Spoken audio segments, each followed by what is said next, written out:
Breaking news. France gearing up to do rescue mission for their spies, citizens in Niger. France plans to evacuate hundreds of French and European citizens from Niger over the next 24 hours. Its foreign ministry held a crisis meeting in Paris earlier to coordinate the operation. That follows attacks on the French embassy in the capital, Niamey, and the closure of Niger's borders after President Mohamed Bazoum was deposed last week.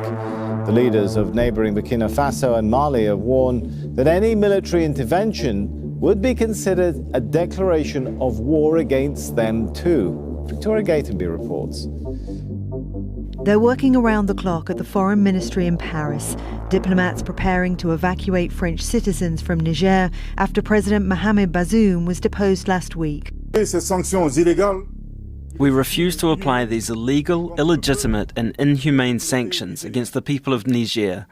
We warn that any military intervention against Niger will be considered as a declaration of war against Burkina Faso and Mali.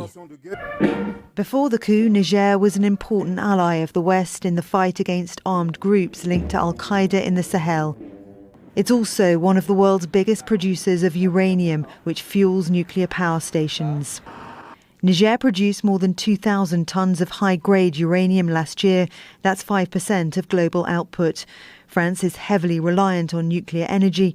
Niger supplies an estimated 15% of uranium for French nuclear power stations. The French government says that it has 2 years' worth of uranium stocks. Some analysts say Western powers are only interested in Niger's natural resources. It's very worrisome, and I think all Africans must be very worried or concerned that France is making itself or has made itself a former colonial power, a kingmaker in Africa, and chooses to protect its interest, even if that means removing African leaders. The leaders of the coup have announced the suspension of uranium exports to France and other European countries and are warning the West and ECOWAS not to order a military intervention. Victoria Gatenby, Al Jazeera.